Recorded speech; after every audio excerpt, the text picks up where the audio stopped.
Hi there. If you're watching this, you may be considering converting to Islam, and it may seem like a good idea to you at the moment. After all, you've probably been told that the word Islam means submission, and that this simply refers to submission to God. If you believe in God, why wouldn't you want to submit to Him? Makes sense, right? Not so fast. There are two main reasons you should slow down and think about this a bit more carefully. First, according to the Quran, you can only submit to Allah by fully submitting to all of the decisions of Muhammad. In chapter 4, verse 65 of the Quran, Allah declares, "But know, by your Lord, they can have no faith until they make you, O Muhammad, judge in all disputes between them, and find in themselves no resistance against your decisions, and accept them with full submission." Notice, you can have no real Islamic faith until you make Muhammad judge in all disputes, and you find no resistance in yourself against any of his decisions.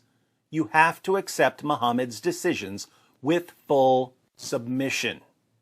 So, while the word Islam does mean submission, it's really the religion of submission to a man, because according to the Quran, you can only submit to Allah by submitting to Muhammad. Who was Muhammad? He was an illiterate 7th century Arabian caravan robber and warlord.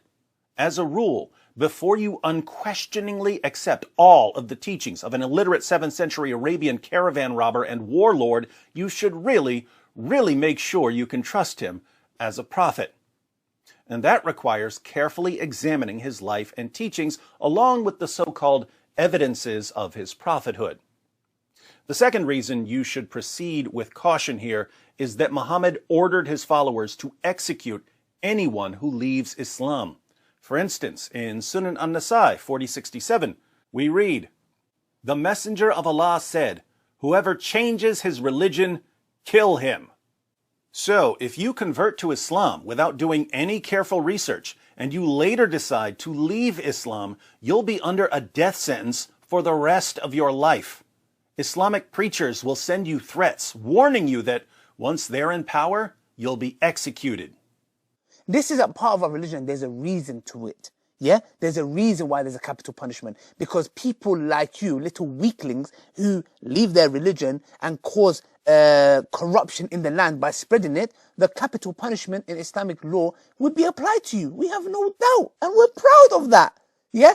Capital punishment will be applied in an Islamic state. Yeah? Converting to Islam isn't like joining a club that you can simply leave once you change your mind. It's something that follows you forever through threats of violence. If you're going to convert to a religion that will sentence you to death for changing your mind, here again, you should make sure you understand what you're getting into and why you're getting into it. So, why are you considering converting to Islam? Do you have a Muslim friend who's trying to convince you to convert? Has someone been sending you videos filled with amazing proofs that Islam is true? Did you bother to carefully examine these proofs that were presented to you? Did you look up the references? Did you research responses to these arguments? No, you didn't. Because if you had carefully examined the arguments for Islam, we wouldn't be having this conversation right now. You wouldn't be thinking about converting. What would you find if you took a closer look at any of these arguments for Islam? Muslim preachers and apologists claim that the Quran is filled with amazing scientific insights that couldn't possibly have been known in the 7th century. Do yourself a favor. Look up the verses and see what they actually say. They never say what the Muslim preachers and apologists claim they say. Islamic preachers take extremely vague verses that aren't saying anything scientific, and they insert modern science into these extremely vague verses and claim that the verses are making scientific claims. The reason they have to go to vague verses is that all of the clear scientific claims in the Quran are completely wrong. For instance, the Quran claims very clearly that the sun sets in a muddy pool. In a passage about the travels of someone named Dhul Qarnayn, usually thought to be Alexander the Great, we read in verses 85 to 86 of chapter 18, "So he followed away until, when he reached the setting place of the sun, he found it setting in a spring of black, muddy, or hot water, and he found near it a people." The Quran claims that the sun sets in a muddy pool, which means that the sun is much smaller than the earth, and that there are people who live there. If you ask your Muslim friends about this, they'll tell you that you have to reinterpret the passage. They'll say that the Quran is only claiming that Dhul Qarnayn saw a reflection in a pool of water and that it appeared to him as if the sun were setting in that pool. The problem with this reinterpretation is that Muhammad himself claimed that the sun sets in a pool of water. Sunan Abu Dawud, 4002. It was narrated that Abu Dar said, "I was riding behind the Messenger of Allah while he was on a donkey, and the sun was setting. He said, 'Do you know where this sun sets?' I said, 'Allah and his messenger know best.' He said, 'It sets in a spring of warm water.'" There's nothing about Dhul Qarnayn here, so this can't be referring to something Dhul Qarnayn saw. This is Muhammad telling his companions what happens to the sun when it sets. Like Allah in the Quran, Muhammad claims that the sun sets in a pool of water. You'll find these kinds of things all over the Quran. The Quran claims that semen is formed between the backbone and the ribs, that the earth is flat, that there are 7 earths, that the sun orbits the earth, that human embryos are blood clots, that the sky would fall on the earth if Allah didn't hold it up, and that stars are missiles that Allah uses to shoot demons who try to sneak into heaven. Did your Muslim friend bother telling you any of this? Here again, if you bring up these verses to a Muslim preacher, he'll tell you that you have to reinterpret them. Notice, you have to reinterpret all of the clear scientific claims of the Quran because they're all wrong. Then you have to insert modern science into hopelessly vague verses in order to get the scientific miracle. Is this a good reason to submit to all of the decisions of an illiterate 7th century Arabian caravan robber and warlord? Perhaps you've been told about the miraculous preservation of the Quran. There's only one Quran, perfectly preserved right down to the letter from the time of Muhammad. Let me guess, whoever told you about the miraculous preservation of the Quran didn't bother telling you that, according to Muslim sources, entire chapters of the Quran were lost because Muhammad's companions were too lazy to recite them. He didn't bother telling you that hundreds of verses were lost because the only people who had them memorized died in battle. He didn't bother telling you that verses were eaten by a sheep.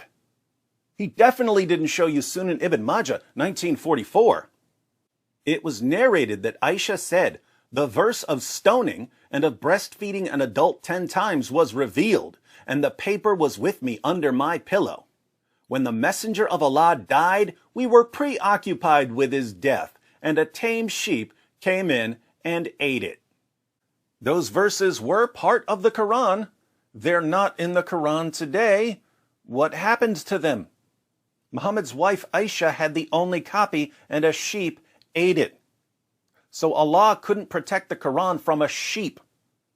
According to Muslim sources, Uthman, the third of the rightly guided caliphs, had to burn countless copies of the Quran to cover up all the differences. And even that didn't work because there are still different versions of the Quran even today. Muslim scholars are now being forced to admit that there are different versions of the Quran. Today, most Muslims read the Quran in a text that is referred to as the Egyptian edition of 1924. But this is not the only text of the Quran that is read throughout the world. In other words, if you were to compare 2 printed Qurans, you're going to see differences between them. And this is something that many people are unaware of and many people have heard but are not fully familiar with, especially those who have been exposed to some of our brothers who live in Algeria or Morocco or other North African countries. They recite the Quran in a slightly different way. Not just a voice or not just a speaking style, but also changes in letters and words and harakat. And it's very clear to you and to every single very advanced student and specialist that the standard narrative has holes in it. That's what I'm going to say. On what planet is this a good reason to make an illiterate 7th century Arabian caravan robber and warlord the ultimate authority on everything you think or do? Perhaps your Muslim friend told you that Muhammad was a champion of women's rights. But he forgot to mention that Muhammad had sex with a prepubescent 9-year-old girl named Aisha. He forgot to tell you that Muhammad had sex with his slave girls. He forgot to tell you that Muhammad allowed his followers to beat their wives into submission and to rape their female captives and to hire prostitutes. Perhaps your Muslim friend told you that Islam must be true because it's spreading so rapidly. I have no idea why something growing rapidly would mean that it's true, but I bet your friend didn't tell you why Islam is growing so rapidly. The same Pew Research study that said that Islam is the world's fastest growing religion also said that the primary reason for Islam's rapid growth is high birth rates. Why do Muslims have higher birth rates than other groups? It's because of the impact Islam has on women and girls. In many parts of the Muslim world, educating girls is frowned upon. Women having careers is frowned upon. So girls are married off at a young age and turned into baby-making machines. By the time a young woman in America has her first child when she's 25 years old, a young woman in Yemen is having her 6th child because she was married off when she was 11 or 12 years old. So are we supposed to conclude that Islam is true because it gives women and girls nothing to do apart from making babies? Notice, every single reason you've been given to believe in Islam falls apart as soon as you take a closer look. Why, in the name of common sense, would you convert to a religion that requires you to submit yourself completely to the teachings of an illiterate 7th century Arabian caravan robber and warlord, and that will sentence you to death if you ever change your mind, when the only reasons to accept the religion evaporate the moment you investigate them? In case you'd like to carefully examine Muhammad and the Quran before converting, I've included in the description box some links to articles and videos on all of the issues I brought up in this video. But maybe you'd like a second opinion. Maybe you'd like to hear from someone who was once a Muslim and had to learn all of this the hard way.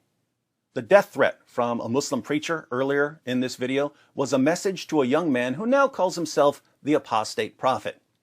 He's an ex-Muslim who's under a death sentence for leaving Islam after realizing that it's false.